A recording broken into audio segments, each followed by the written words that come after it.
Good afternoon, everybody. Thank you so much for joining us for the New Jersey Department of Health's FY 2027 budget listening session. I'm going to hand it over to Acting Commissioner Brown, who's going to kick us off. Thank you, Rosie, and greetings, everyone. Thank you for taking the time to participate in this budget listening session. Every year, the Department of Health holds a listening session where we can hear from stakeholders as we craft recommendations for the upcoming year's budget. This year is obviously unique in that we'll have a transition among gubernatorial administrations, but nonetheless, the staff here will be crafting budget requests and budget documents to support the SFY 27 Department of Health budget, and therefore it's important to hear from all of you. So thank you for everyone who signed up. This feedback is really important for us to hear so that we know where what priorities are across the state as far as supporting health systems, community health, and our public health infrastructure. So with that, I'm going to pass it over to Rosie Driscoll, who's going to run through the folks who signed up to speak, and we'll be here listening to your input. Thanks, Commissioner. So a few quick logistics before we begin. Please note that we are recording this session. If you have signed up to provide verbal testimony for today, your name will be called. At that time, please unmute your microphone and then just begin your testimony. At the conclusion of registered speakers, there will be a time for you to share your testimony if you have not signed up. We thank you all for your participation today. Remarks are limited to 5 minutes. Once you reach the 5-minute mark, you will be muted. And now we will begin. Thank you so much. All right. First up, Deborah Wentz. Thank you very much, Rosie. And good morning, Acting Commissioner Brown and the whole DOH team. Thank you so much for the opportunity to provide input on the fiscal year 2027 budget. I'm Deborah Wentz, President and CEO of the New Jersey Association of Mental Health and Addiction Agencies. Our members serve more than 500,000 children, youth, and adults annually. At this time of current and impending federal policy changes and funding cuts, it's more important than ever for New Jersey to apply every resource available to support access to quality mental health and substance use treatment and supports. To fully address the needs of New Jersey's children, youth, and adults, initiatives within the Department of Health must be strengthened and expanded. To meet the mutual goal of the Department of Health, hospitals, and community-based behavioral health care providers, NJDOH is sharing the following recommendations for the fiscal year 2027 budget to meet staffing and safety needs throughout the health system and expand access to care. We recommend that you provide funding to hire more staff in the Division of Certificate of Need and Licensing to assist in processing programmatic licensure applications more quickly, as well as to approve and grant waivers when appropriate. We appreciate the progress you've made thus far, and we just want to help to move it even further. We urge you to increase the number of voluntary and involuntary adult inpatient crisis beds, specifically for forensic and medically frail patients and individuals with intellectual and/or developmental disabilities, so that there are an adequate number of appropriate beds in each geographic area. We also ask that you increase the number of inpatient crisis beds for children and youth with intellectual and/or developmental disabilities, ideally in locations across the state, reducing distances from their families. Please further facilitate also integrated whole person care by providing an additional $5 million in funding for community and private hospitals to attract and retain psychiatrists and advanced practice nurses in their inpatient units. Also, we recommend that you provide incentive funding for community providers to participate in the Quality Improvement Program, or QIP. This initiative requires collaboration of hospitals with community-based behavioral health care providers, yet funding for community providers is not included in the QUIP framework. The department should consider separate state funding to incentivize community providers to work with the QUIP hospitals for the benefit of those served by these programs. Finally, we recommend that you provide an additional $5 million for the graduate medical education budget line and an additional $5 million for the graduate medical education supplemental budget to encourage an ongoing pipeline of future healthcare providers, including behavioral healthcare providers. All of these investments would bring the state closer to delivering the timely and appropriate care that all New Jersey's residents need and deserve. We appreciate your consideration of these recommendations, and thank you again. Thank you, Deborah. Next up is Margarita Leahy.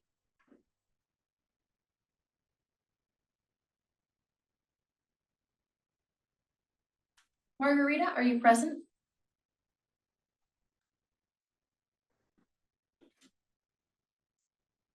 All right, we will move on. Next up is Jennifer Groves.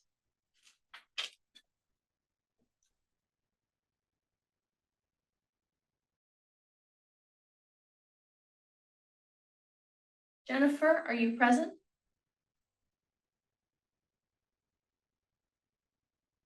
All right, we'll move on. Neil Eicher. Good morning. My name is Neil Eicher. I'm the Vice President of Policy at the New Jersey Hospital Association. On behalf of our more than 400 member hospitals, healthcare systems, networks, and other providers, I appreciate the opportunity to provide testimony as the Department of Health prepares for the state fiscal year 2027. New Jersey's hospitals remain pillars of their communities. Each year, they care for more than 15 million patients, provide nearly $7 billion in community benefit. That includes $4.6 billion in charity care and other uncompensated services, and $2.4 billion in community health, education, and wellness programs that strengthen public health. The success of this work reflects our strong partnership with the department. Together, we share a commitment to access, quality, and affordability for residents across the state. The environment in which our hospitals operate remains challenging. Labor shortages, inflation, and rising supply and pharmaceutical costs continue to strain hospital operations. Yet hospitals remain steadfast in their mission to provide high-quality care to every patient, regardless of their ability to pay. These challenges are compounded by changing patient needs. Last year, hospitals admitted more than 983,000 patients. Reflecting our state's aging population and the rise in chronic disease, these patients are older and sicker than in previous years.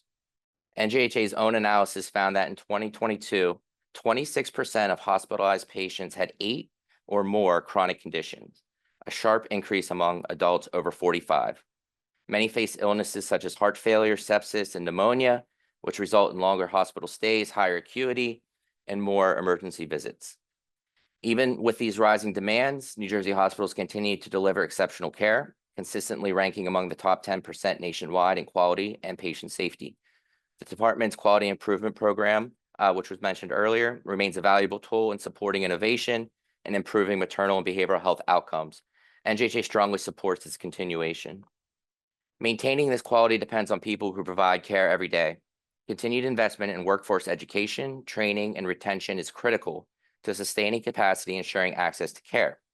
Hospitals directly employ 158,000 people today and play a vital role in training the workforce of tomorrow. They train more than 4,800 residents and fellows and invest in their teams through loan redemption programs, signing bonuses, and career advancement opportunities. Persistent workforce challenges remain, though, especially in nursing, respiratory therapy, and behavioral health. New Jersey will need an additional 40,000 healthcare workers, reaching 290,000 total. By 2032, the state must add 88,000 workers across 31 health occupations. Hospitals continue to rely on agency staff and overtime to meet demand, underscoring the need for sustained investment in workforce development. At the same time, hospitals are adapting to meet patients where they are through technology. Telehealth has become an essential tool for expanding access and improving convenience. These services remain highly valued by both patients and providers. New Jersey supports the department's recognition of telehealth's importance and the need for full payment parity to ensure continued access and investment.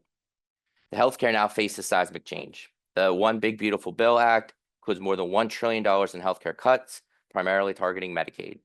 Nationally, OBA could displace nearly 12 million Americans from coverage and put $4.2 billion in New Jersey's Medicaid funding at risk. The effects of these cuts will be felt in every community. Fewer insured residents means more emergency visits and preventable hospitalizations. Reduced funding could force service reductions, longer wait times, and staffing challenges that limit access to care. In New Jersey, as many as 365,000 residents could lose coverage because of reduced eligibility, new work requirements, and shorter renewal periods.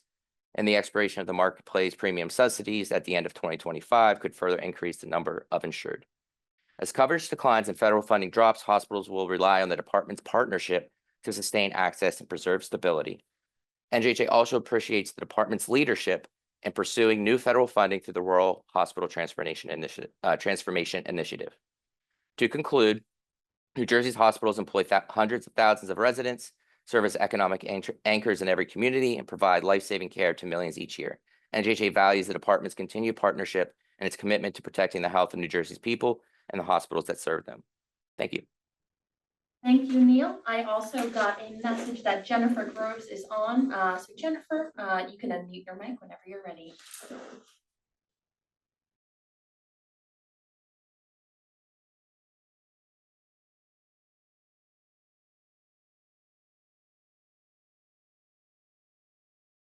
Jennifer, are you still here?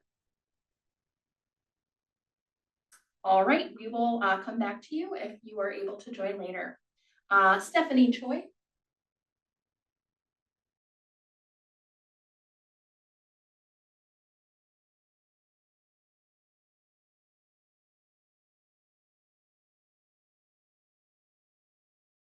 All right, Teresa Edelstein.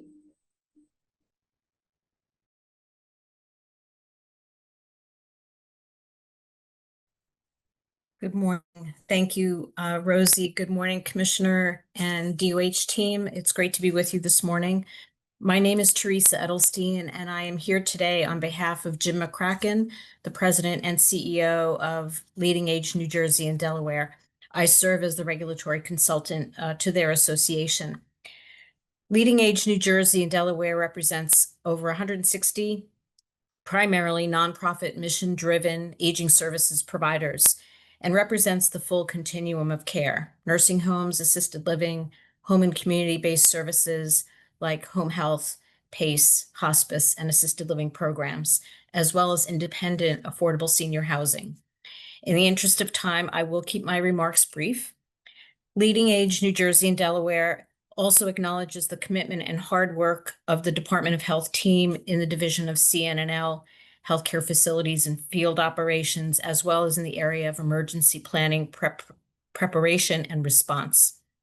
Leading Age's members continue to work extremely hard, caring for older adults while dealing with ever-changing regulations and severe staffing shortages.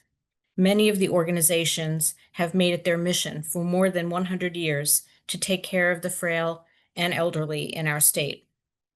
I would like to make sure, we would all like to make sure, they still exist when I or a loved one or you need care one day.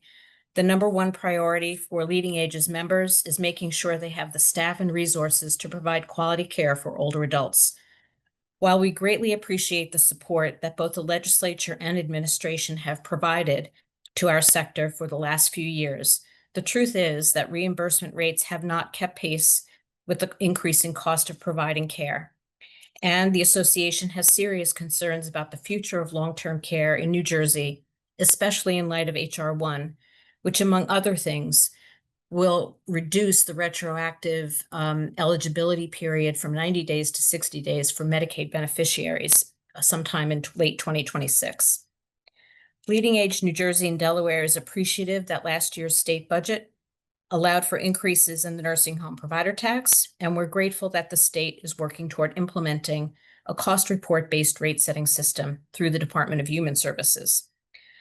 Leading Age New Jersey and Delaware strongly supports reimbursement that fairly compensates providers for the costs they incur and guarantees quality care for nursing home residents. With that said, from cost reports submitted to the state, we still anticipate a shortfall of between $60 and $80 a day between the rate Medicaid pays and the cost of care. The state fiscal year 26 budget maintained that much needed tiered rate increase for assisted living residences, programs, and comprehensive personal care homes for facilities whose population has a minimum of 15% Medicare members, and also provided a small across-the-board rate increase for all assisted living providers. This investment helps save the state money, keeps older adults out of higher cost of care settings, and helps New Jerseyans age in place.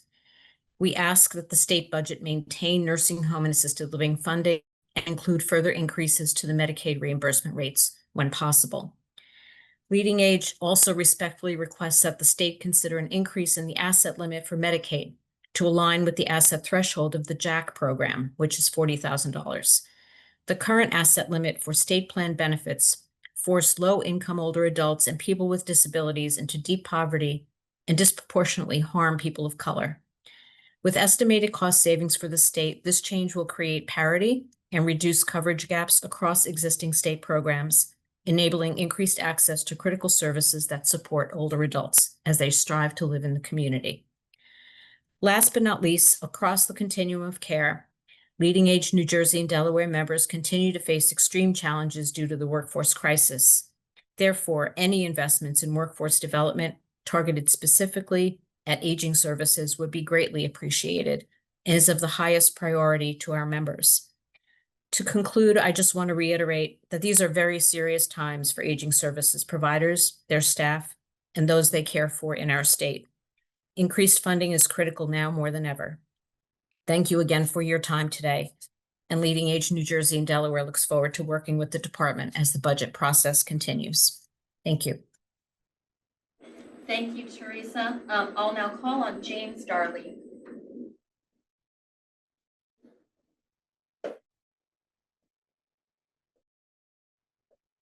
All right, Tracy Schoenberg. Good morning. Thank you, Acting Commissioner and DOH team for this opportunity. My name is Tracy Schoenberg, and I am the Government Relations Officer for Bergen Newbridge Medical Center in Paramus, the largest hospital in the state and the fourth largest publicly owned hospital in the country. We are a safety net provider serving the most vulnerable populations across all 21 counties, despite our location in Bergen County. We are one of the largest, if not the largest, providers of behavioral health and substance use disorder treatment and services in New Jersey. More than 2/3 of our patients come to us with either Medicaid or seeking charity care. As you can imagine, with the dramatic changes at the federal level, it will make carrying out our mission even more challenging in the coming year. Bergen County is a valued and supportive partner, and we're grateful for their collaboration when needed. That said, Bergen Newbridge Medical Center largely sustains its operation through its own revenue and state support. We respectfully ask the state to consider us equitably in the FY27 budget alongside our peers across New Jersey. Some examples of essential needs to continue to serve our vulnerable populations include acute care emergency department renovations. We embarked on a major expansion and renovation that nearly triples the capacity of our emergency department, creating a designated behavioral health area with accommodations for specific populations, including pediatric and geriatric. The empath model will provide the most compassionate, high-quality care for those experiencing a mental health crisis. The original footprint of our emergency department will now exclusively be used for acute care patients and will need to be renovated, including painting, infrastructure upgrades, equipment and technology improvements, and more. In the FY26 budget, funding was provided to Hackensack Meridian Health at Palisades Medical Center and Englewood Health for ED upgrades and construction, and we would appreciate being considered for the same. Residential Treatment Center for Substance Use Disorder Treatment. Bergen Newbridge Medical Center plans to open a residential treatment center for those diagnosed at ASAM 3.7 for substance use disorders. The medical center currently treats more than 2,000 patients annually with this diagnosis. By creating a standalone facility that does not require hospital-level inpatient admission, it would address many of the challenges our patients have faced for treatment reimbursements from Medicaid managed care organizations. In FY26 budget, funding was provided to Central Jersey Medical Center and Jefferson Health for behavioral health clinics and centers, and we would appreciate being considered for the same. Renovation of our long-term care units. New Jersey's population is aging, with the percentage of residents aged 65 and over increasing to more than 17%. The 65 and older population could be nearly 1 in 4 residents by 2050. As the largest licensed nursing home in New Jersey, we have a significant stake in supporting this population. We have 3 units in our long-term care division that need full renovation, each containing 42 beds. The renovations will create a more home-like environment for our residents. They will include upgrades to furnishings, finishes and equipment, and bathroom shower upgrades that are essential. The nursing stations will also undergo a full overhaul and modernization to create a more efficient working environment to better serve our residents. In the FY26 budget, funding was provided to St. Joseph Health for health infrastructure projects, and we would appreciate being considered for the same. Cardiac computed tomography. CT scans lead to earlier diagnosis and treatment of heart disease. Many facilities see as much as a 20% drop in unnecessary catheterizations after implementing CT scans, which demonstrate both a clinical and financial advantage. The use of CT allows for faster imaging, fewer follow-up appointments, and more patients being able to be seen in a day without lowering quality of care. Ultimately, the use of CT results in a significant reduction in the number of invasive cardiac tests required. This improves health and wellness outcomes for patients, including the ability to identify cardiac disease early and treat conditions sooner, leading to more of a preventative approach to care, especially in the vulnerable communities we serve. Patients at safety net facilities like ours deserve to have access to these high-tech, less invasive diagnostic tools. In the FY26 budget, funding was provided to Centra State Healthcare System and Bayshore Hospital for new medical technology and equipment, and we would appreciate being considered for the same. I thank you for your time and consideration of Bergen Newbridge Medical Center's request for the FY27 budget. Thank you. Thank you, Tracy. I also just want to make a quick note that we had a tech issue that seems to have barred a few folks from joining. That's now resolved. So if anyone is having continued issues, please put that in the chat or reach out to me. Thank you. All right, it looks like Jennifer Groves is now able to join us. Thank you. Jennifer, you can unmute yourself. Thank you so much. Good morning. My name is Jennifer Groves, and I'm the interim president and CEO of the New Jersey Family Planning League. Thank you for providing us with this opportunity to detail our accomplishments, goals, and needs as we work with the Department of Health to expand access to reproductive health care services. We support a network of 21 healthcare providers across the state, serving over 123,000 family planning patients annually and 29,000 abortion patients annually. Our network includes 69 family planning locations and 24 abortion care sites. We aim to guarantee that every individual, regardless of identity, income, or insurance status, has access to these crucial services. We offer patient support, extended in-office hours, community outreach, and telehealth services.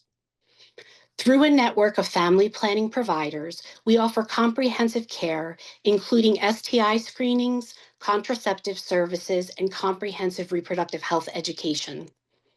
Our focus on and underinsured communities ensure that all patients, including those from low-income and classically marginalized backgrounds, have access to affordable, quality, and respectful services across the state.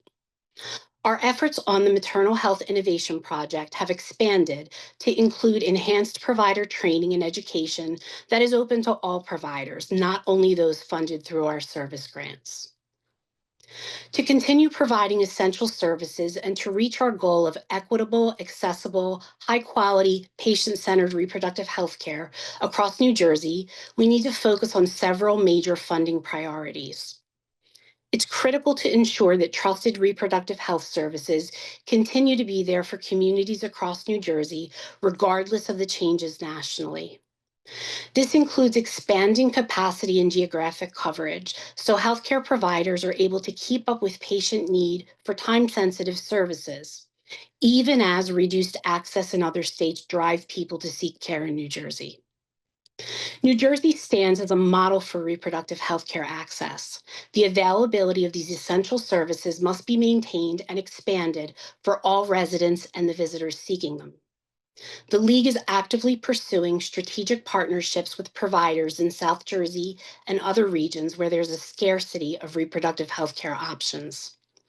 Our targeted strategy includes expanding the current funded provider network through diverse methods, such as utilizing telemedicine, deploying mobile units, forging partnerships with community-based services to effectively dismantle persistent geographic, transportation, and privacy-related barriers to care. In closing, we remain wholly committed to advancing health equity, improving the quality of patient care, and continuing to expand access to necessary reproductive health services. We genuinely look forward to our cooperative partnership with the Department of Health to guarantee that these services stay both affordable and fully accessible to every person in New Jersey. Thank you for your time and your consistent support.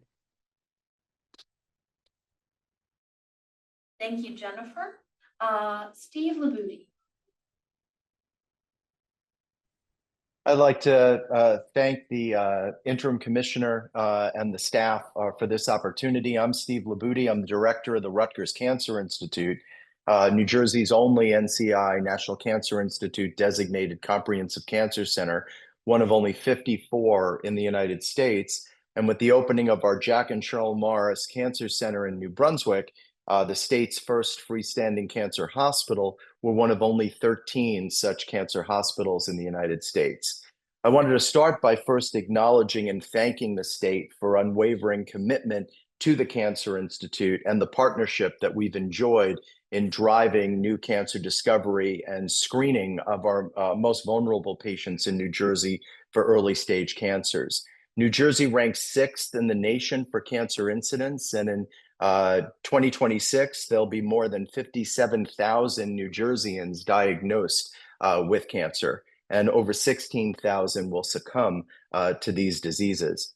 We rely heavily on the line items from the state in driving and achieving our mission, but we generate a large return on that investment. The 33 million line item to support our base activities at the Cancer Institute are used for new investigator and pilot awards that generate an almost 14-to-1 return on investment with respect to federal grants and other sources of competitive funding.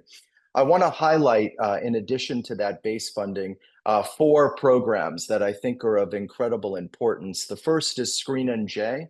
The state Department of Health and the Cancer Institute launched this program in 2017. This is a statewide screening program. We're in all 21 counties and have over 500 partners throughout the state where we navigate patients to screening resources. We've educated over 230,000 members of the public, over 44,000 healthcare professionals. We've navigated over 51,000 people to tobacco cessation. We've screened over 125,000 New Jerseyans, detecting over 10,000 pre-malignant and malignant lesions. And so this has been a very productive program. However, for the last 2 fiscal years, the state has cut the budget to Screen NJ with some restoration through the legislature. And so we're requesting that that program be refunded to the 4 million level of funding that we received in fiscal years 2023 and fiscal year 2024. Another area of importance is our Pediatric Cancer Research Center of Excellence. The state funds this program with $10 million a year, and I believe we are the only state in the United States that funds a specific program to study pediatric cancers.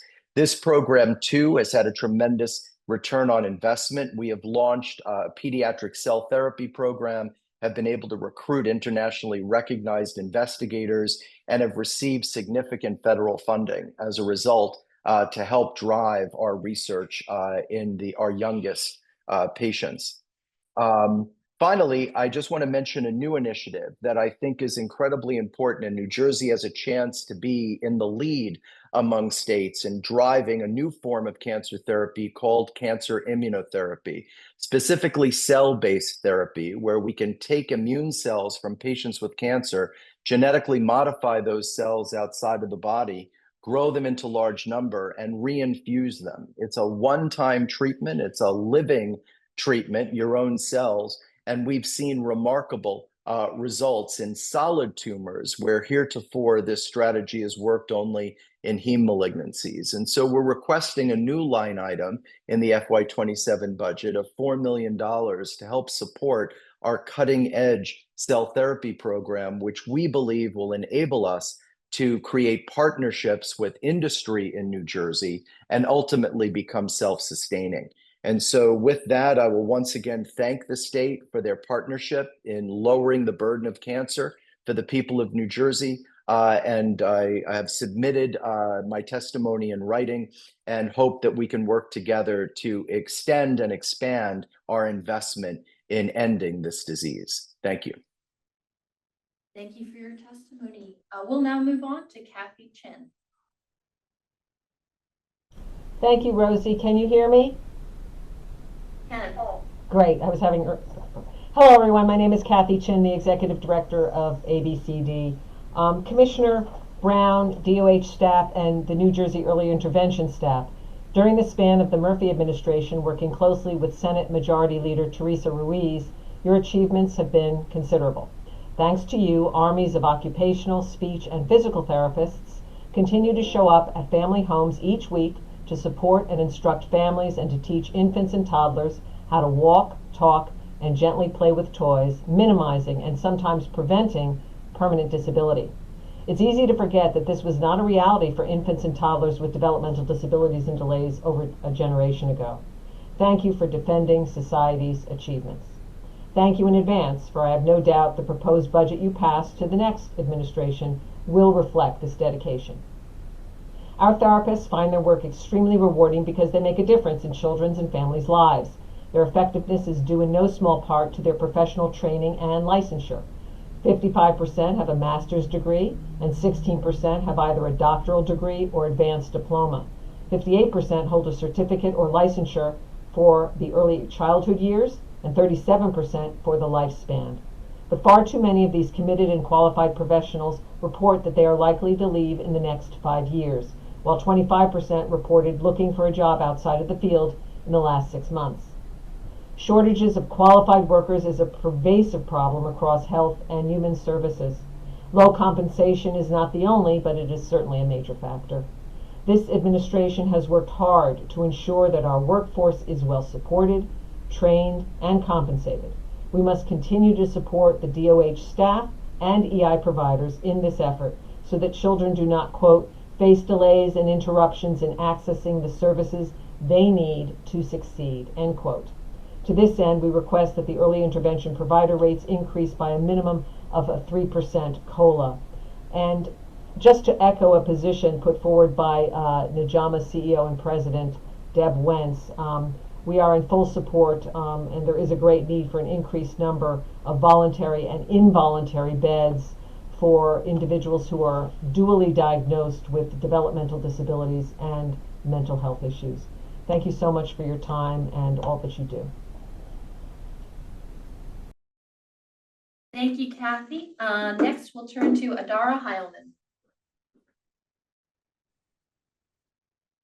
Good morning.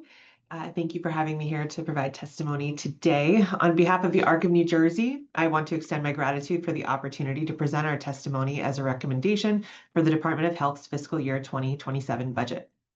As the largest advocacy organization in the state for individuals with intellectual and developmental disabilities and their families, we are dedicated to supporting these communities across all 21 counties, including those served by our local chapters that provide early intervention services.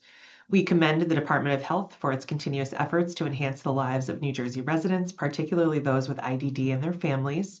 Among its many important programs overseen by the department, the New Jersey Early Intervention System is indispensable to this population. Early intervention services assist children with a delay in development to meet essential milestones in language, gross and fine motor skills, cognition, behavior, and social emotional development.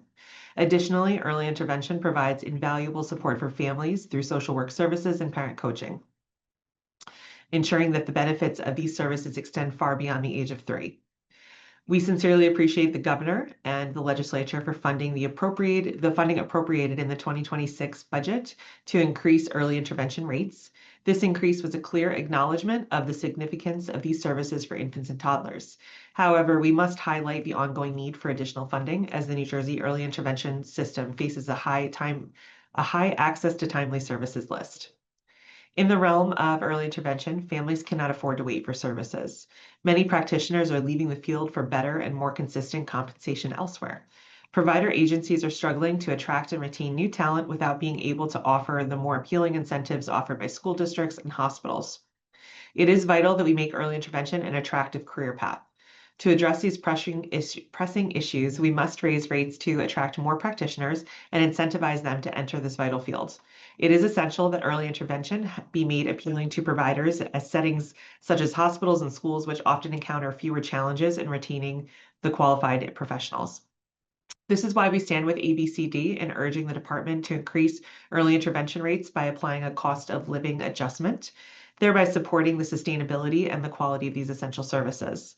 This funding is crucial to ensuring that infants and toddlers with developmental delays have access to skilled practitioners and essential therapies. Finally, I would like to express our sincere appreciation for Senator Ruiz and her continued support and contributions as a valued member of the State Interagency Coordinating Council. Her advocacy, particularly in supporting last year's budget increase, made a meaningful difference, and we are truly grateful for her commitment to advancing services for children and families. I sincerely appreciate the department's continued support for stakeholders in holding the Department of Health has long been a strong partner and advocate for early intervention, ensuring that children and families receive the services they need to thrive.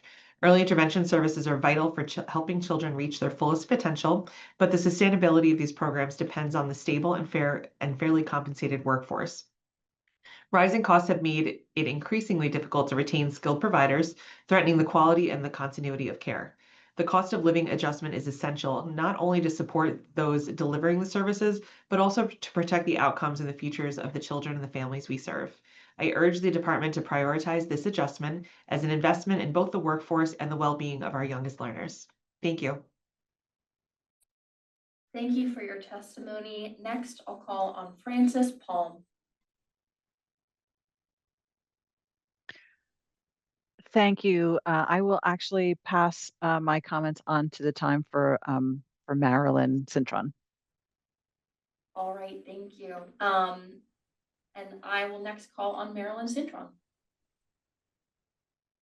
Thank you. Good morning, Acting Commissioner, Department of Health team, and esteemed colleagues. My name is Marilyn Cintron, and I'm the Vice Chair of the New Jersey Primary Care Association Board and President and CEO of Alliance Community Healthcare in Jersey City. We appreciate this opportunity to detail our current standing, including our recent accomplishments, future goals, and ongoing needs, all aimed at the continued expansion of access to essential primary and preventive healthcare services across New Jersey. Our organization is grateful for the strong partnership we have built with the Department of Health in caring for the medically underserved populations in New Jersey. This longstanding contribution with the Department of Health has strengthened the state's primary and preventative care safety net and substantially improved the overall health outcomes of individuals living in all 138 communities served by the federally qualified health centers.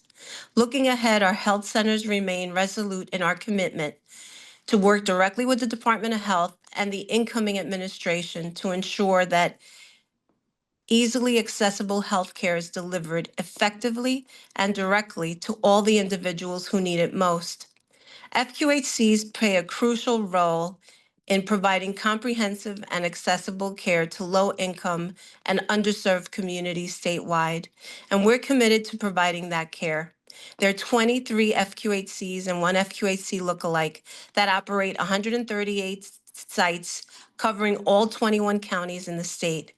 Annually, these centers serve over 620,000 patients, and we provide over 2.5 million medical, dental, and behavioral health visits.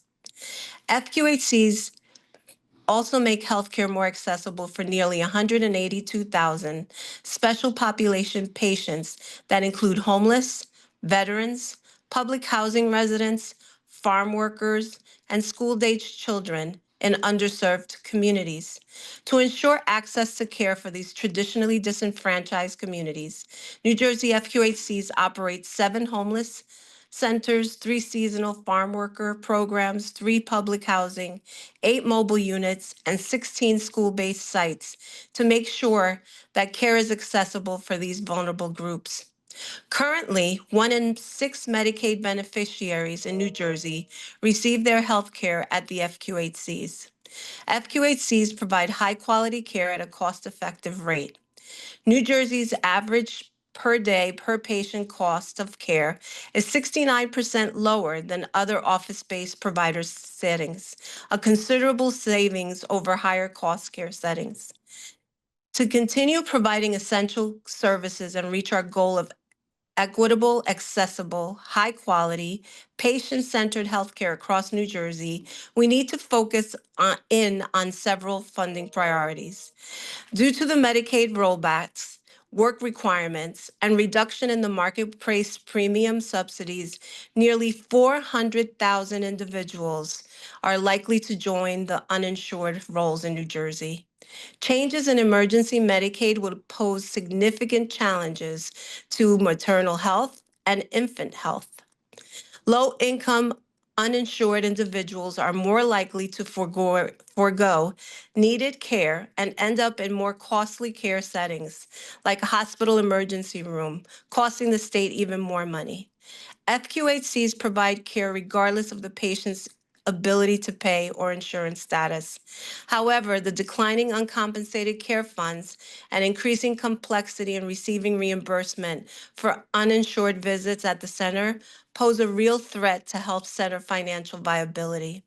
In conclusion, the New Jersey Primary Care Association remains unquestionably committed to advancing health equity, improving the quality of care, and continuing to expand access to essential primary care sites to those who need it most. We genuinely look forward to our ongoing cooperation and partnership with the Department of Health. Thank you for letting me share. Thank you, Marilyn. Next, I'll call on Jenna Vaccaro. Hi, everyone. Good morning, and thank you for your time today. My name is Jenna Vaccaro. I serve as VNA Health Group's Chief Administrative Officer for Children and Family Health Institute. VNA Health Group is one of the largest nonprofit providers of home health, hospice, palliative, and community-based medicine in the country. We were founded by Geraldine Thompson, a social reform pioneer in 1912 in Monmouth County, and we serve over 120,000 patients each year through nearly 1.4 million moments of care. 80% of those patient visits occur in the home and community, bringing the highest quality healthcare to where it's needed most. Our work spans the full spectrum of care, from preventative and primary services to end-of-life support, and our programs are grounded in addressing the social drivers of health. We operate both our Children and Family Health Institute and VNACJ Community Health Centers, which collectively serve over 60,000 New Jersey residents every year. Our care is never more needed. Our communities need us, and our families need us. Our Children and Family Health Institute is an array of grant-funded programs providing critical health and social needs for children, families, and at-risk populations, and is at the core of what public health is. Our key programs within the Institute include Women, Infants, and Children WIC Nutrition Program. In 2024, over $3.4 million in food benefits were delivered monthly, supporting nearly 33,000 families and helping to address food insecurity at a critical stage of development. Early intervention and special child services. Over 8,200 children with special needs received support last year to reach developmental milestones and access necessary therapies. Evidence-based home visitation programs. In the last year, nearly 1,000 women were screened for postpartum depression, ensuring early behavioral health intervention. Cancer education and early detection, SEED. Over 2,600 free cancer screenings were delivered in Monmouth and Ocean counties last year, increasing access to preventative care in communities that need it most. First of its kind LGBTQ+ Health Center. Located in our very own Asbury Park Federally Qualified Health Center, this center provides culturally competent care for LGBTQ plus residents. Ryan White Case Management and Harm Reduction Programs provides vital services for individuals living with HIV and other at-risk populations. These programs improve lives, support families, and strengthen communities. Every dollar invested in them has a measurable impact, from children reaching developmental milestones to families receiving the nutrition they need to thrive. VNA also has its core home health, hospice, and palliative care programs. Home-based care is critical to New Jersey's health infrastructure. By keeping patients in their home, we help reduce hospital admissions, support early discharge for higher acuity patients, and ensure continuity of care. This model proved essential during COVID-19 and remains vital as hospitals consolidate services and face capacity challenges. Our hospice and palliative care programs can provide compassionate, high-quality care at the end of life, ensuring dignity and comfort for patients and their families.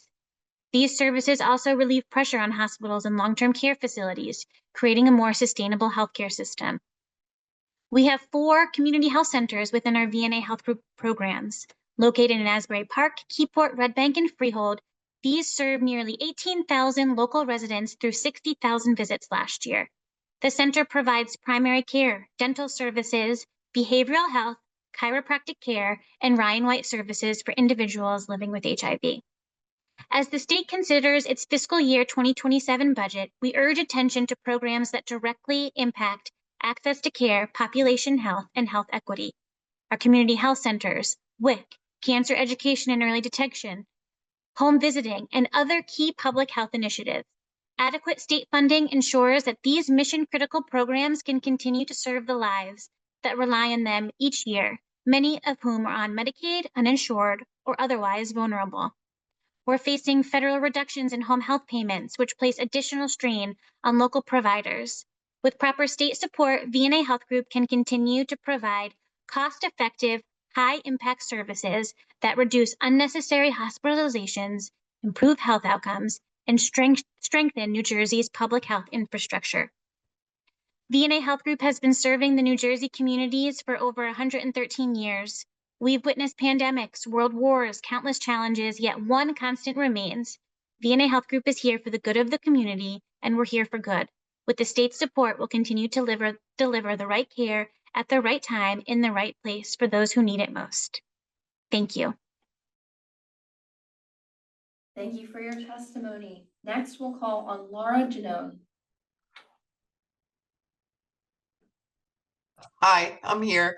Can I just pick up another laptop? I was charging it. Thank you. Sure, thank you, Laura. We'll pause for a moment. Hi, I'm Laura Janone. I'm the Standards and Practice Chair for the New Jersey State School Nurses Association. I wanted to speak briefly about some funding that we're looking for. We had worked with the Department of Health in 2017 regarding our standards and practice document. Some of you might know that we worked with the Department of Health after COVID, returning to school. We wrote some of the returning to school guidelines. We updated our guidelines again in 2023, but again, of course, because of regulation changes and things that go on in the DOH and the DOE, we need to update them again. We'd like to make this a live document because things change so quickly, as you know, that we want to make sure that we can constantly update it without having to have a delay sending it out to an editor. So we want to have a live website so that we can constantly change it. We had originally sought some funding from the Department of Education, which we didn't get any. So now we're coming back to the DOH, who helped us in 2017 with the grant. So of course, I can't find the page I had open before because I was charging. But anyhow, we were working with a company that could help us. It's a woman-based company out of Connecticut. We do have some funding for it, but we're seeking additional funding for this document. I put it in written testimony. to the DOH. So we are a nonprofit professional organization that has been committed to advancing the practice of school nursing since 1938. We're an affiliate of the National Association of School Nurses. We strive to support school nurses in promoting student health and academic success. Our professional association is seeking to update our existing document promoting health and learning school nursing practice in New Jersey public schools. We originally developed this in 2017 with funding from the New Jersey Department of Health, thank you, and later revised by our association in 2023. This resource serves as a vital guide for school nurses and the school administrators throughout New Jersey. Our goal is to transform it into a web-based document, ensuring easy access and practical use for school nurses across New Jersey in their daily practice. I have a link in the testimony that I sent you to our current document, which is a live document with live links, but many of the links are outdated. Our president, Dr. Cynthia Samuels, when I wrote this, it was Eileen Gavin, but now it's Dr. Cynthia Samuels. Myself, I'm standards in practice, and Rose Catton is our executive director. We're working with a consulting company called JJR Consulting, a woman-owned and operated firm based in New Hampshire, is currently supporting the Massachusetts State School Nurses Association on a similar initiative. Their expertise and experience make them an ideal partner for our project. We plan to utilize MedCap, a software tool recommended by JJR Consulting, to ensure our document remains up to date as laws and regulations evolve. We have allocated $10,000 to cover the cost of 2 licenses and initial launch expenses. To successfully fully update our document and transition it into a web-based format, we are seeking $150,000 to collaborate with the JJR Consulting. However, we appreciate any level of support that you may be able to give us. Thank you. Thank you for your time. Thank you for your testimony. I'll now call on Axel Torres.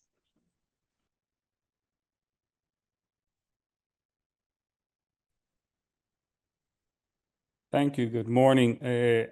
I'm Axel Torres Marrero. I thank you for the opportunity to address everyone today. I'm the Senior Director of Policy and Prevention at Hyacinth Foundation, New Jersey's largest AIDS service organization.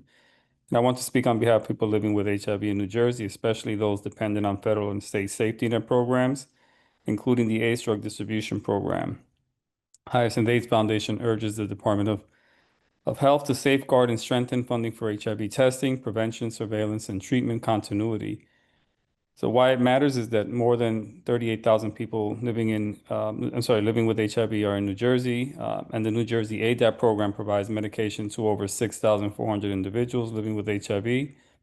The state has committed publicly to the goals of reducing new HIV infections by 75%, ensuring 100% of people living with HIV know their status, and achieve viral suppression for 90% of those diagnosed.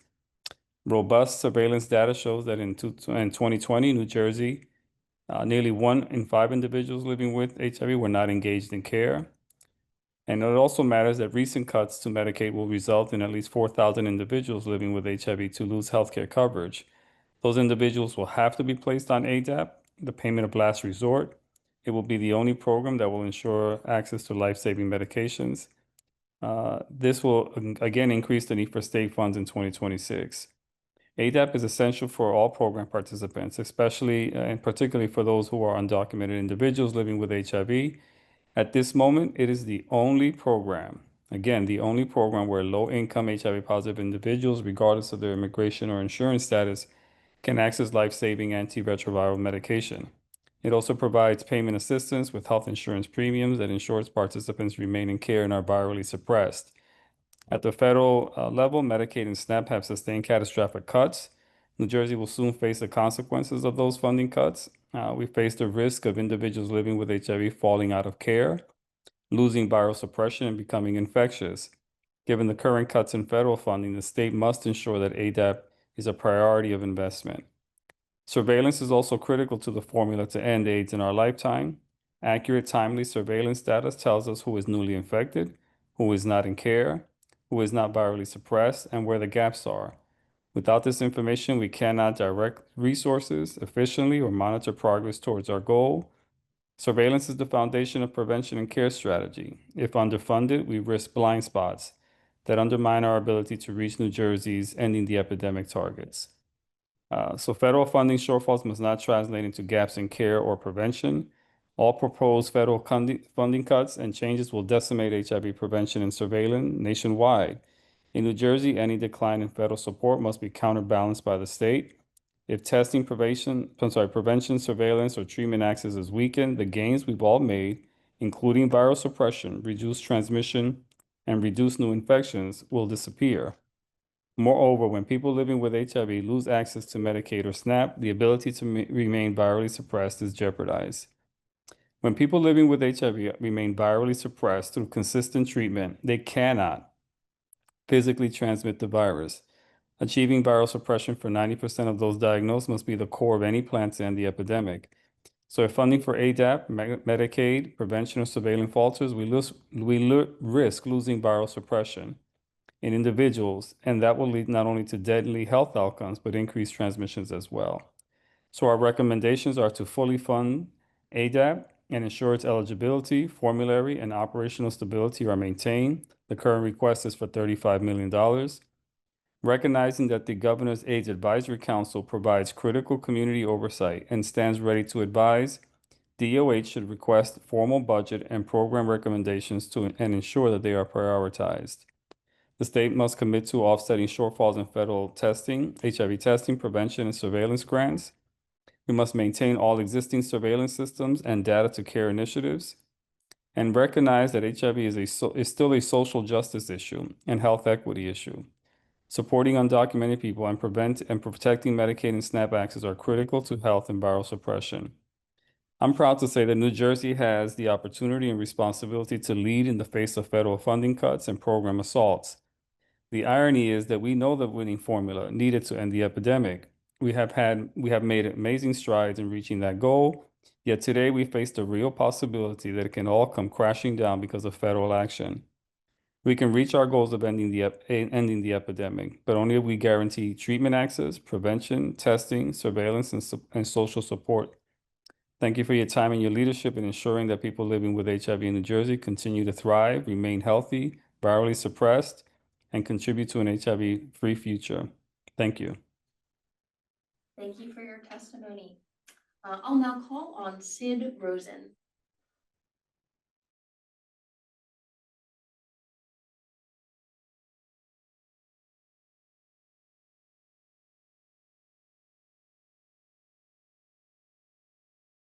I'm not sure. Was that Barbara Rosen that you called on? This individual is registered as Sid Rosen. Are you with Rutgers University? I'm for HPAE. All right. No, this is not you, but it does sound like we will be getting to you later in the session. Thank you. Okay. All right. Linda Brown, are you present? Yes. Hi, good morning. Thank you so much for making the space for us to share our remarks today. My name is Linda Brown. I'm the Executive Director for the New Jersey Association of County and City Health Officials. I thank you for the opportunity for me to share my comments for the fiscal year 2027 budget. Last year at this session, I asked you if you've ever heard the saying, health is wealth. And I'm going to ask you today to consider it again. We're seeing members of our community struggle with some of the most basic needs, food, shelter, and other daily resources. These struggles can have profound impacts on health, physical, mental, and well beyond. It's these times that we need to consider the safety nets around us more valuable than ever before. Today, even without those additional challenges of food access and long-term concerns with access to healthcare, the gaps in awareness and access to information and services is staggeringly large. I firmly believe that every resident of the state deserves to have the opportunity to achieve the healthiest outcomes for themselves and for their families. So how do we make this a reality? First, it's time to identify and celebrate the heroes working behind the scenes. While our doctors and healthcare providers that we've heard representation from already are invaluable, they are not the only ones. Health is profoundly impacted by the quality of the air we breathe, the food that we drink, the water that we drink, and the food that we eat, but also the access to the resources that we have in the community. And it's not the healthcare system protecting this infrastructure, it's local public health departments.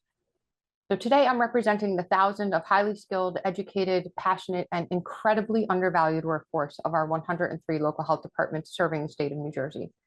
I implore you to prioritize a significant and sustainable investment in local public health, as they're an invaluable asset to our communities. Our New Jersey communities are benefiting from these services and outreach from local health departments every single day. Education programs, regulatory actions to keep our food, water, and air safe, mobile units and screenings at community events to identify risk factors and early detection, linking to services to support health and other struggles. These services can quite literally make the difference of life and death. Over the last year, NJDOH has assisted a sample of local health departments in completing a comprehensive costing assessment. This included a detailed breakdown of every single staff member in these departments, looking at which statutorily required and community-specific services they spend their time doing. I've worked in public health in New Jersey for nearly 2 decades. Since day one, and for many decades before that, the local public health system has been under-resourced. This is documented nationally, as New Jersey is one of only a few states who do not distribute direct funding to local health agencies to support their work. The time has come to change the narrative and elevate the value of the incredible work of our local health departments. At the time of that costing assessment I mentioned, every single department had some funding in their budgets, courtesy of COVID-era federal funding sources. These funds have provided infrastructure improvements to technology, physical spaces, improved reporting, communication system. They've provided increased in services, and perhaps most importantly, people. The final pieces of this funding are slated to end early next year. And local health departments have already had to lay staff off and cut back programs, and we brace for more of the same in 2026. This is an incredibly challenging reality for recruiting and retaining new and future leaders of our departments. So what's that gap, you might ask? The costing assessment identified an annual gap of $83.6 million, or approximately $8.80 per capita investment each year. Perhaps more concerning, nearly 1/3 of the budgets included in this assessment were grant funds related to COVID, which will end in a few short months. When accounting for the loss of these COVID-era funds, an additional annual investment of $63.7 million, or $6.70 per capita annually invested will be needed to fill the gap. This is a staggering $147.3 million annual investment.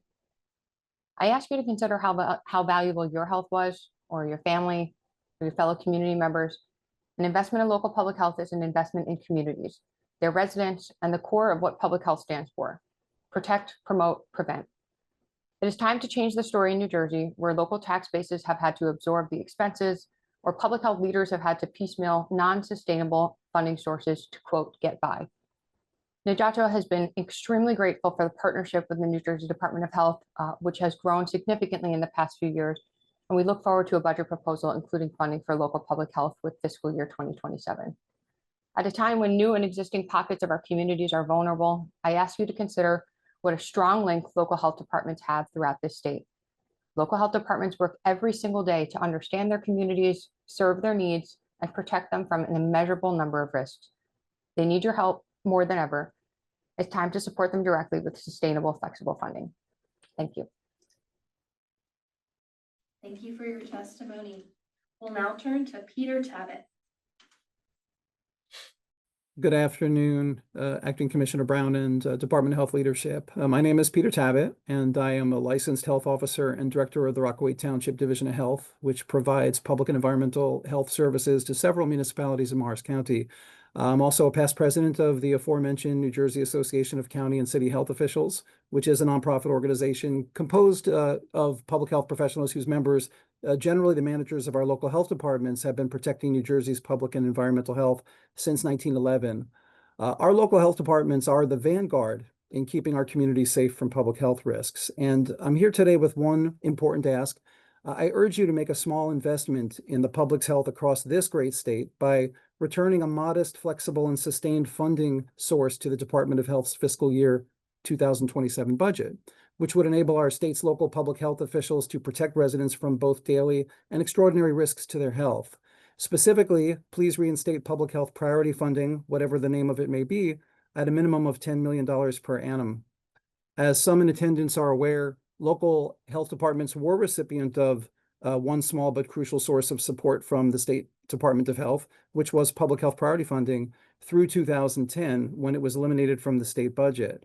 The removal of the state's only direct funding to our local health departments has contributed to 15 years of erosion in the public health workforce, widespread cuts to community health programs, compromised ability to prepare for and respond to large-scale community or emergent events, and many long-term effects on disease prevention, food safety, child vaccinations, pregnancy outcomes, mental health services, outbreak investigation, and environmental protection. Paired with budget cuts across many of New Jersey's local health departments, the loss of public health priority funding had profound effects on our staff and infrastructure. According to a National Association of County and City Health Officials survey conducted 1 year after public health priority funding was dispensed with, 46% of New Jersey's local health departments reported loss of staff, 32% reported reduced staff time, and 53% made cuts to their local public health programs.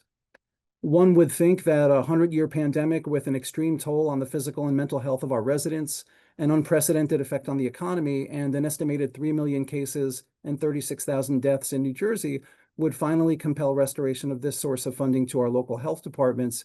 But even this public health tragedy did not prompt the return of a comparatively small but sustained funding source. Having said that, COVID-19, while our most significant public health challenge of the last century, is but one in a succession of health emergencies that have deeply affected our communities. The domestic bioterrorism attack in 2001, SARS in 2002 to 2004, the H1N1 flu pandemic of 2009, major hurricanes and flooding events, to name just a few. Public health officials have pivoted from one public health emergency to the next, attempting to mitigate these deadly risks to our populace. Over the last several years alone, we've responded to record levels of respiratory virus. We've monitored travelers for Ebola, managed a very large Mpox outbreak. Yet, other than the Band-Aid of fleeting federal pass-through grant dollars, nothing has been done to address the issue of an inadequate infrastructure and an exhausted, demoralized public health workforce. Please help us increase our ability to respond to these significant public health issues while we also manage the basic services that keep our residents healthy, like safe food, water, air, and soil.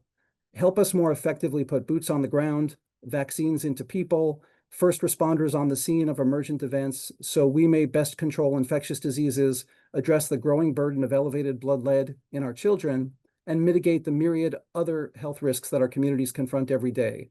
Like our police, our fire and emergency medical personnel, public health officials save lives.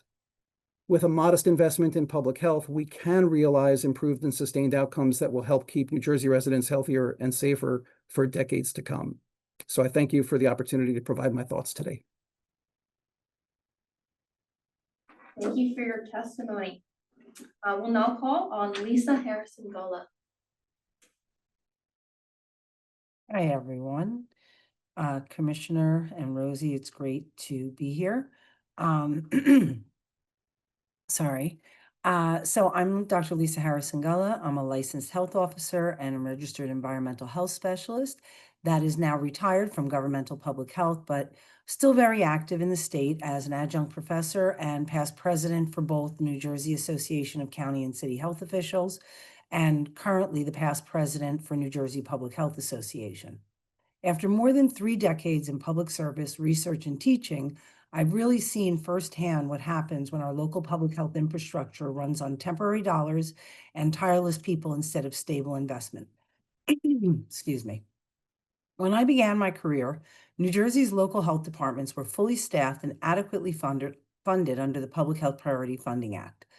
But over time, that dedicated support eroded, culminating in its elimination in 2011. Since then, our public health professionals have been asked to do more with less, and the cracks have deepened with each emergency from H1N1 to COVID-19. In my 2024 dissertation, I surveyed more than 200 governmental public health workers across 20 counties. The results were sobering. Over 91% served in COVID-19 response roles compared to only 72% nationally. Nearly 1/3 experienced bullying or harassment in their work in New Jersey. More than 1/3, 35%, considered leaving within a year. And almost 1 in 5 reported moderate to severe anxiety or depression symptoms. These aren't just statistics. They represent our health officers, our environmental health specialists, health educators, and nurses who protect every community in this state while struggling to protect themselves. The message is clear. Burnout, moral injury, and chronic underfunding are driving skilled professionals out of public health faster than we can replace them. Yet, the data also points to solutions. Sustainable funding is not just about keeping the lights on, it's about keeping people in the profession. With steady, predictable investment, we can ensure minimum staffing levels in every local health department, build mentorship and leadership programs that bridge the gap between retiring experts and new graduates, provide mental health supports tailored to the unique stressors of public health work, and strengthen workforce diversity so our teams truly reflect the communities they serve. When our funding rises and falls with crises, so does our capacity to respond. We cannot build resilience on one-time grants and emergency infusions. We must build it through ongoing commitment. Every dollar invested in prevention, preparedness, and people saves exponentially more in response and recovery.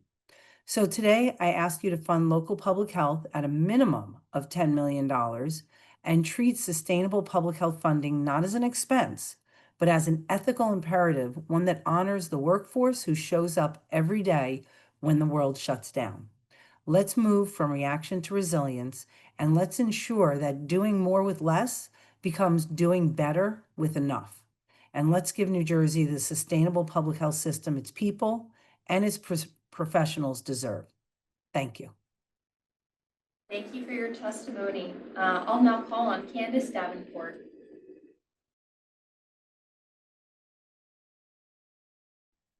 Hi, good afternoon.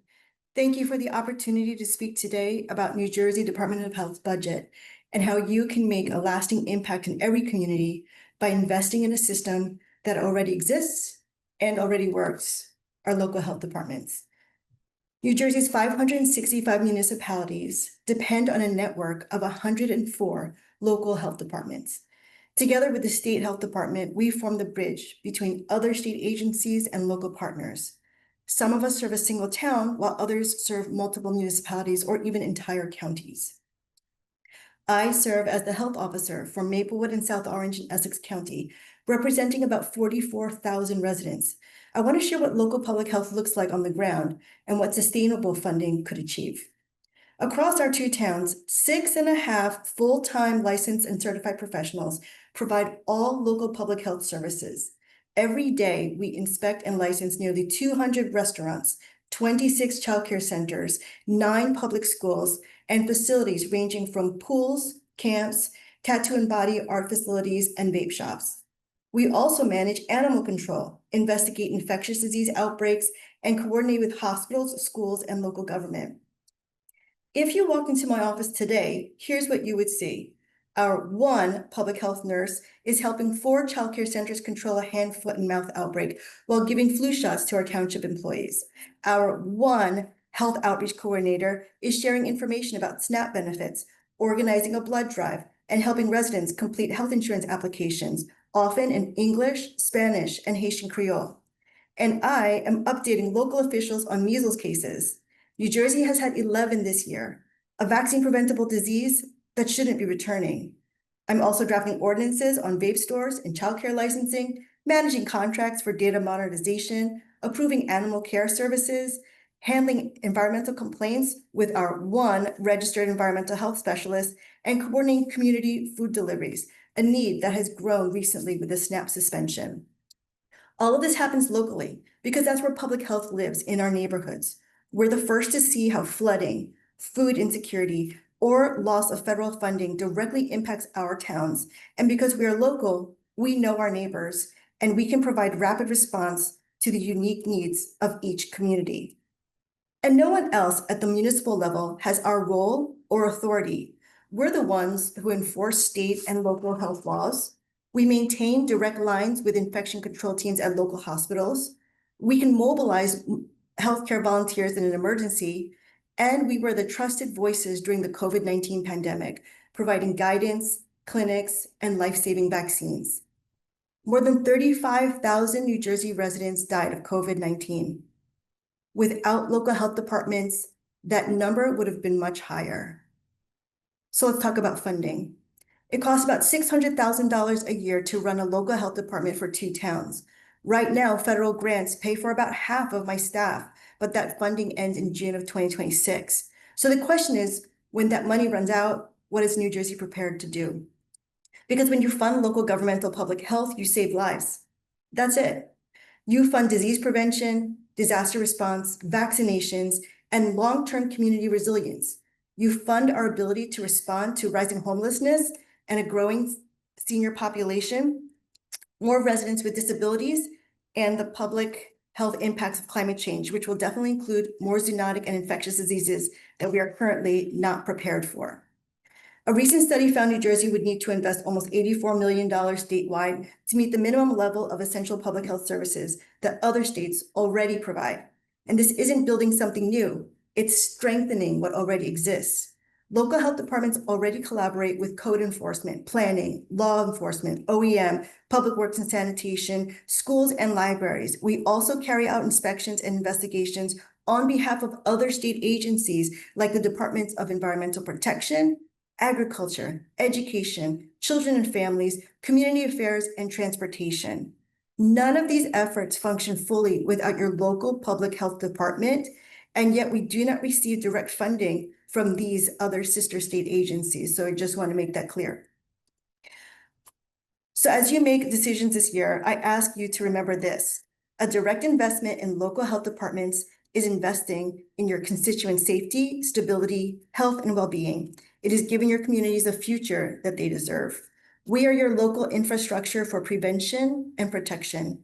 We are the system already in place, and we're ready to do more if given the resources to sustain it. Thank you for your time, your attention, and your continued support for local governmental public health in New Jersey. Thank you. Thank you for your testimony. I'll now turn to Paul Roman.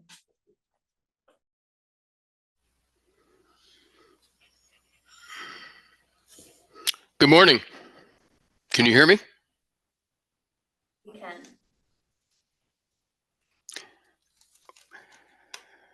My name is Paul David Roman, a volunteer with over 47 years at EMS provider and educator. 48 years in public health, 27 as president of the oldest and largest at that time of New Jersey's 6 regional health commissions. I'm speaking today as president of the New Jersey Local Boards of Health Association, which is the de facto voice of New Jersey's over 450 local boards of health. Comprised of more than 3,200 elected or appointed local board members, we're the governance component supporting New Jersey's health departments in our unique home rule system. I am speaking today also as the Vice President of FACE, the Public Health Association's collaborative effort representing the 6 state recognized public health organizations. I'm also Vice Chair of the New Jersey Public Health Council, your advisors on matters of public health. New Jersey's boards of health and health departments are 50th in the nation in funding from state sources, depending on what survey you read. Public health priority funds given to local departments and departments statutorily for over 34 years went away in 2011 as the legislature struck down the allocation, resulting in loss of staff, loss of programs, and consequently everything else starting to fall apart. Compared to national standards, New Jersey's health departments are underfunded and understaffed to the tune of 3-1. We must reverse this trend. As you heard, our partners are crying out for your help. At least every dollar lost from PHPF has been requested to be made up through the local property tax base, which is subject to the state cap law and with little positive results. All of the grants provided in support of COVID have either expired or are about to. There's no money for foundational services and routine operations costs for our health departments. This is resulting in the same condition we found ourselves prior to COVID, when we found it difficult to maintain New Jersey's mandated minimum standards. Excuse me. The Public Health Council, while advisory, has statutory recommendations of the budget to include a special projects and development fund. This would fulfill the need to meet the standards of performance and should be considered priority health services and be provided directly to local and county departments and regional health commissions on a per capita formula. The department objectives outlined in your state budget strengthen local health infrastructure, provides limited dedicated funds for this purpose, roughly 2%. Federal funding for this purpose, distributed through the state, will not be restored. Bipartisan bills were introduced in the legislature in past and present sessions to restore PHPF and provide a minimum of $10 million. For a second time, the Senate Health Committee approved the bill S-2010, but Assembly Health Committees failed to discuss this bill, their bill A-1854. Some feel that 10 million is too much, some feel it's too little. If the formula already in the existing legislation were applied, some departments would receive less than $50,000, but even to a small department, this money would not go very far, but is still a significant help. We need to let the governor, current and future, know that these bills need to get on their desk and be signed and become a restored annual appropriation, including planned future COLA increases. The 21C transformational funding study has shown a real shortfall of $83.6 million to fully implement sustained foundational services. The results of this study should be the basis of our PHPF awards. In recognition of National Public Health Week, Governor Murphy each year in his proclamations has stated that strategic investments in prevention could result in significant savings in healthcare costs. By adequately supporting health and prevention through local public health, we can transform a health system focused on treating illness to one focused on prevention. We need action, not just words, and adequate, permanent, sustained funding to bring this vision to life. This morning, Eddie Bresnitz, former Deputy State Commissioner of Health and state epidemiologist, wrote an op-ed that you need to read. At the end of it, he concludes, New Jersey and the county have shown time and again that when we act with unity and persistence, we can meet any challenge. But maintaining that capacity requires us all, professionals, policymakers, and the public alike, to recognize that prevention and preparedness are not luxuries. It is the foundation of our safety and well-being. 5 minutes. Yes, ma'am. We must keep raising our voices, building connections, fighting for resources for New Jersey, for the region, and for our country. Thank you for your testimony. We'll move on to Thomas Westover.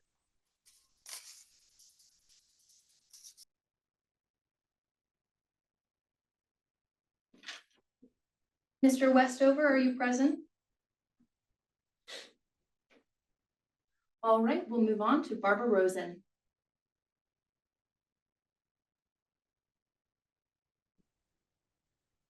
Good afternoon, everyone. Thank you, Commissioner Brown and the New Jersey Department of Health for giving us this opportunity to present our initial priorities for the department's FY 2027 budget.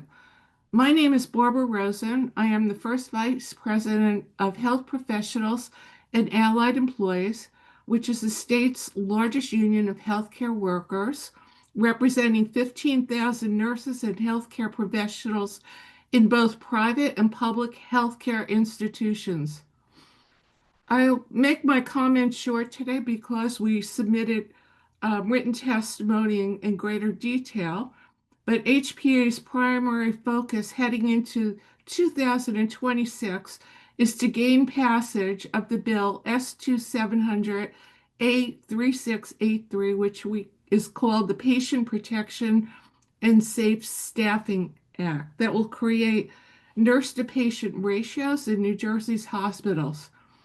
This bill will bring greater safety not only to our patients, but to our staffs as well. HPAE is striving to have more comprehensible and forcible staffing ratios so that nurses across the state can provide the best and safest care possible for their patients.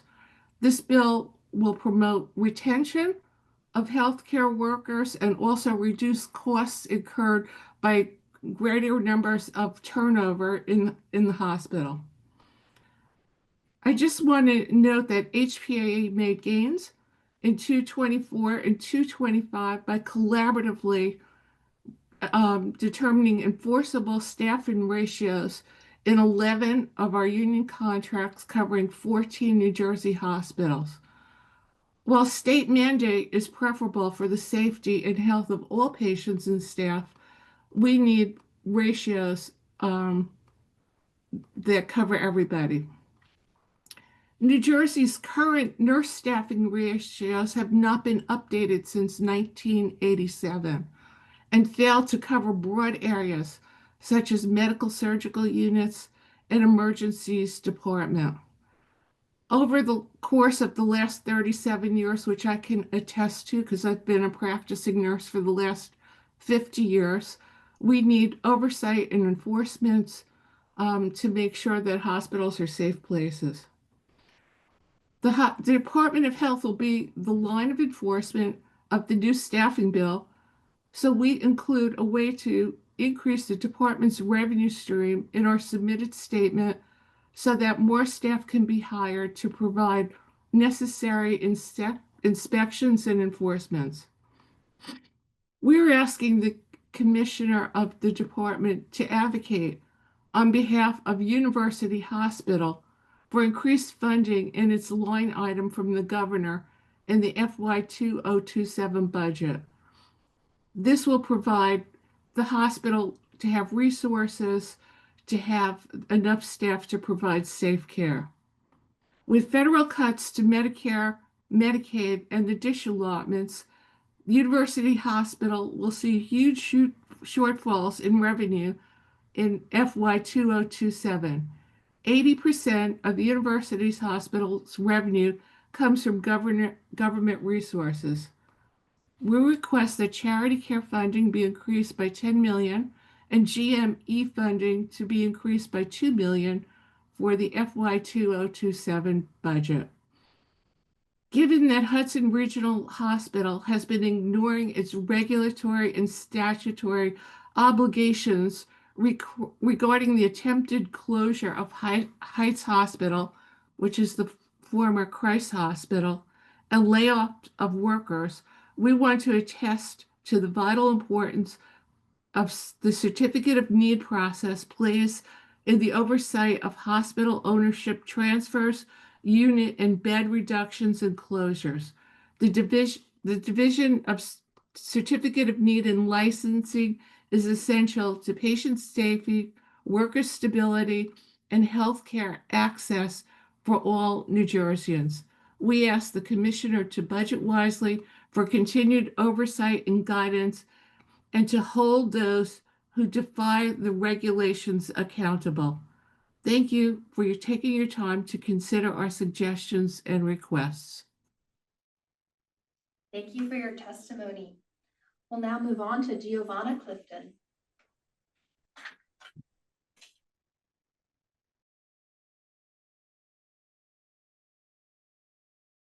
Giovanna, are you present?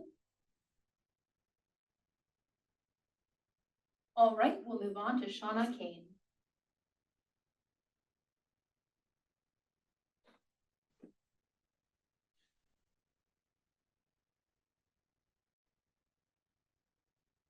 All right, we'll move on to Varsha Singh.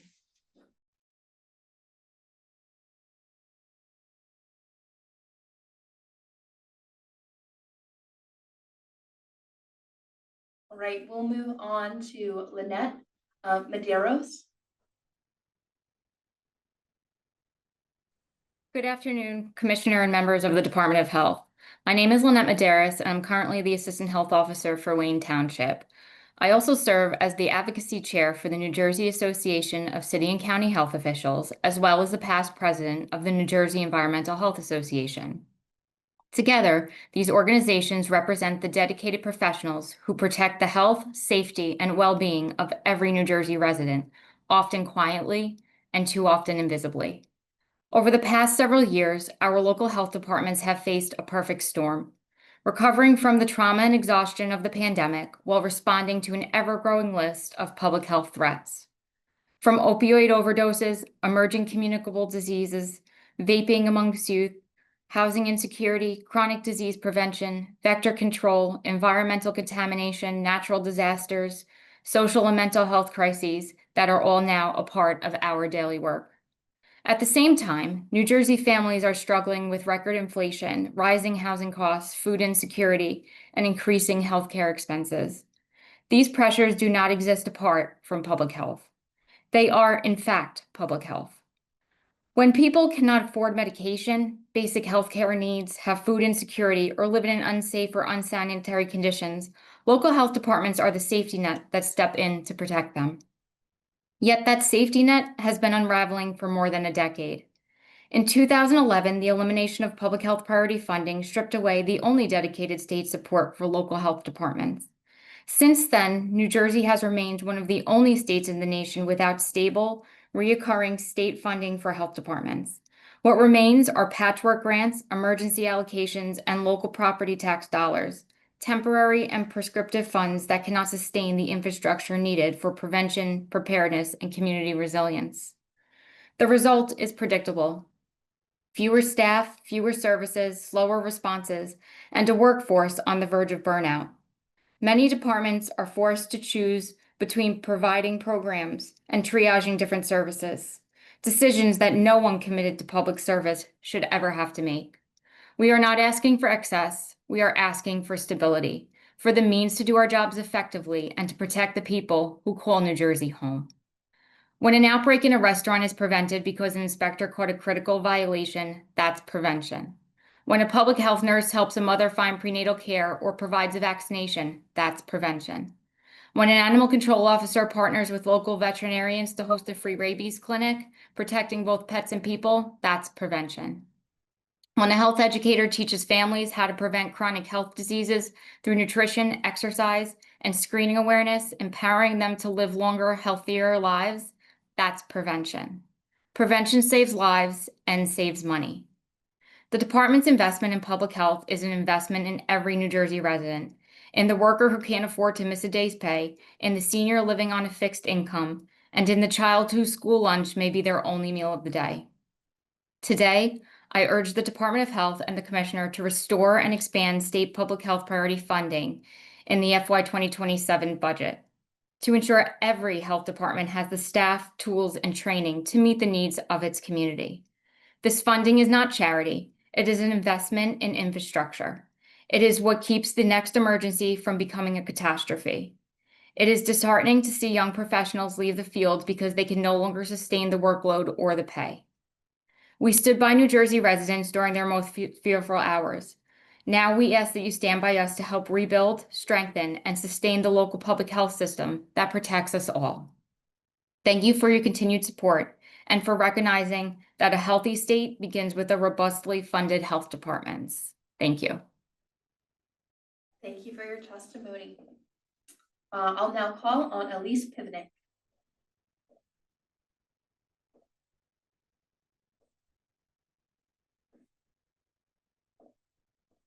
All right, we'll move on to Cassie Bollinger.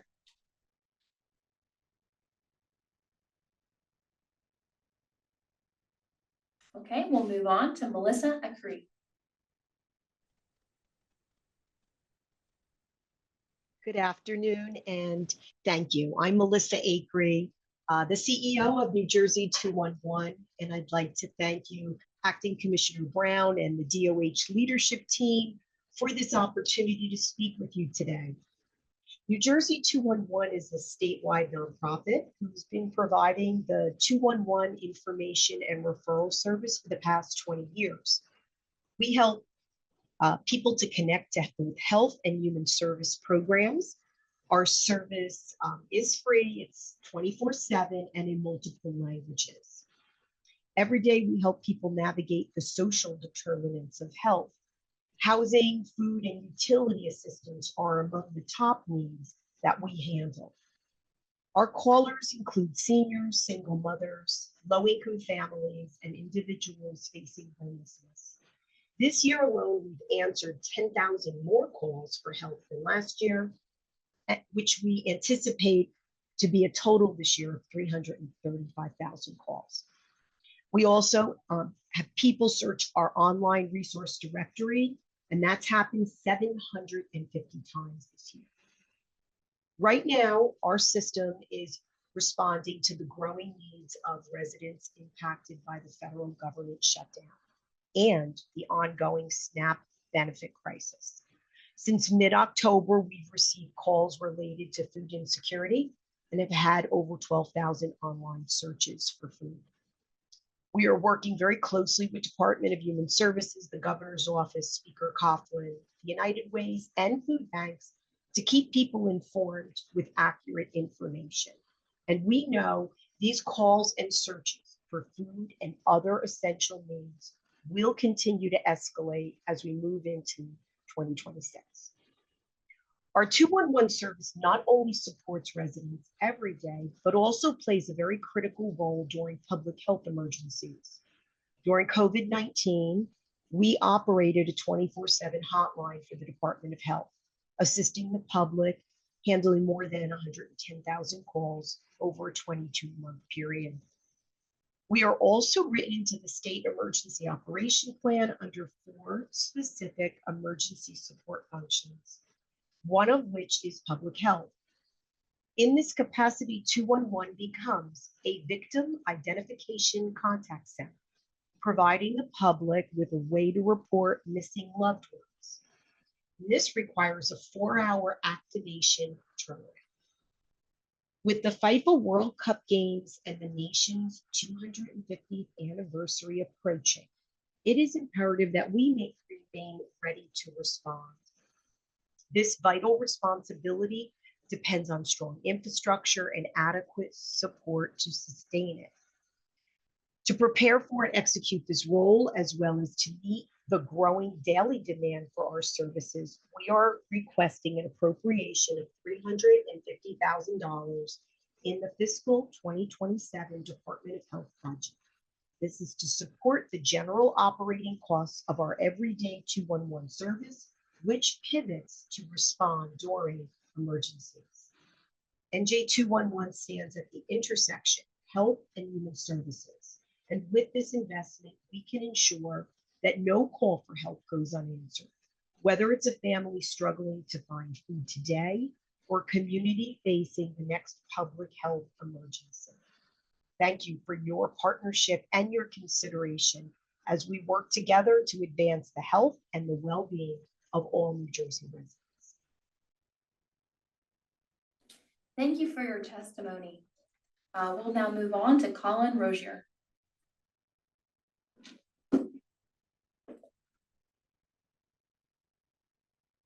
All right, we'll move on to Rachel Morales.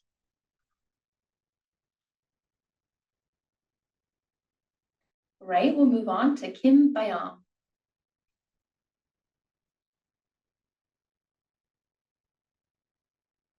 Right, we'll move on to Chelsea Bender.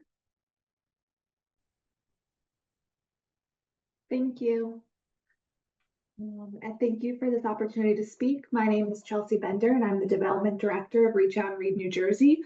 First, we are very grateful for DOH's support and ask that Reach Out and Read continue to be a part of funding considerations as the budget process moves forward.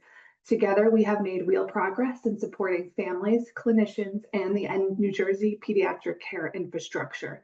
Over the past 2 years, funding allowed Reach Out and Read to expand the program to begin in newborn and infant well child visits in 40 clinics throughout the state. Now 35,000 additional Reach Out and Read checkups happen every year during these critical first days and months of a baby's life.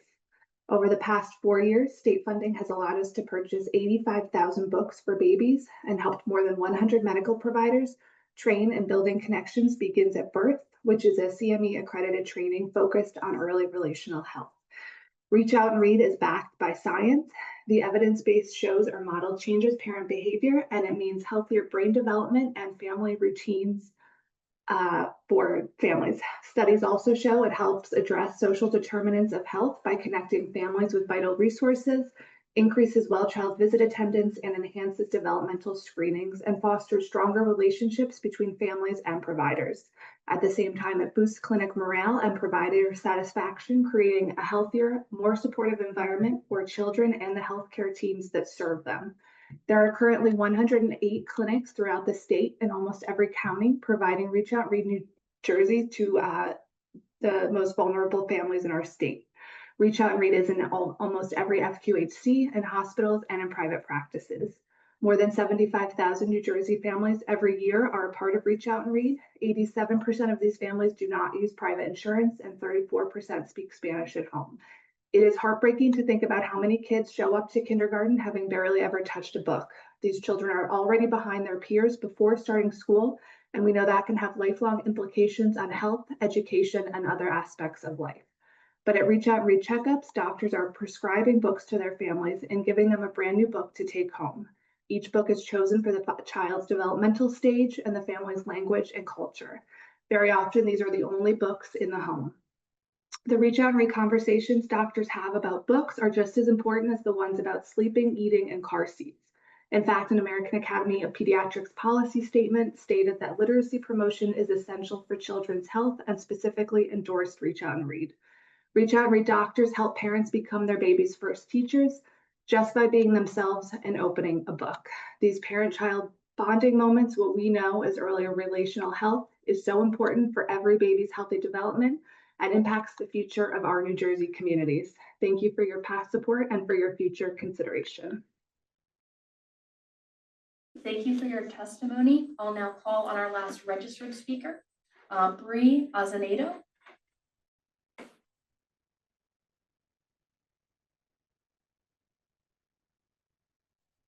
All right, that concludes our registered speakers. If you have not registered to speak, or if you were unable to speak when your name was called, please let us know by raising your hand in Zoom if you'd like to provide testimony today. If you don't know how to do that, you can access the raise your hand function through the React section of the bar at the bottom of your Zoom screen. We'll just give it a moment.